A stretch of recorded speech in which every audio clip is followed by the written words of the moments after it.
Transgressif. Transgresser quelque chose, c'est aller à travers, au-delà. Avec l'érotype transgressif, on est dans l'espace des limites qu'on va tester, qu'on va dépasser. On va aller à l'encontre des règles et même parfois à l'encontre de la morale. Il y a vraiment une dimension de non-conformisme, de désobéissance, de rébellion contre la bienséance.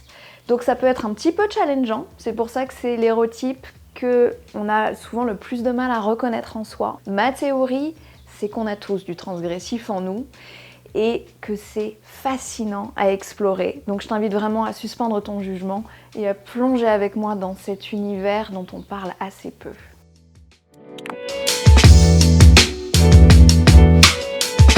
Fantasmes. Il y a des fantasmes chez tous les érotypes.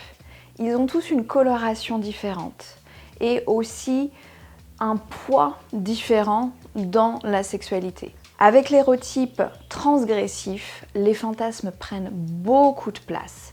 Ça veut dire quoi? Ça veut dire que beaucoup du désir et du plaisir reposent sur la vision et parfois la réalisation de situations érotiques précises. Et on va voir dans toute cette partie qu'est-ce qui caractérise l'univers fantasmatique très puissant de l'érotype transgressif. Interdit. Voilà une des caractéristiques majeures de l'univers transgressif.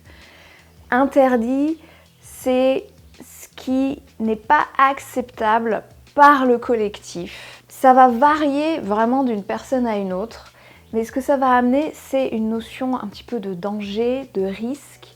Il y a un élément un petit peu de douleur physique ou psychologique dans l'univers transgressif qui agit en fait comme un excitant, comme quelque chose qui va exacerber le désir, le plaisir, sans qu'on comprenne forcément pourquoi. Il y a beaucoup d'inconscients qui se jouent avec le transgressif et autour de cette notion d'interdit. Pouvoir. Une autre caractéristique de l'univers fantasmatique du transgressif.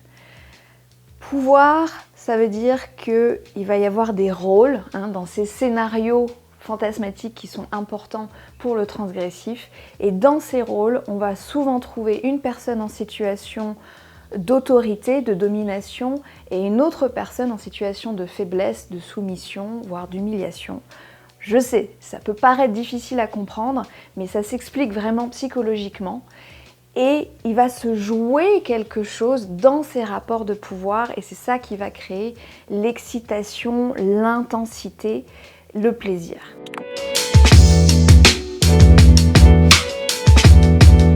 Le besoin clé dans la sexualité avec l'érotype transgressif, ça va être une pulsion à sortir du quotidien, à sortir de son identité à travers des scénarios spécifiques qui nous font jouer des rôles parfois à l'inverse de ce qu'on a l'habitude de jouer au quotidien et c'est ça qui fait du bien.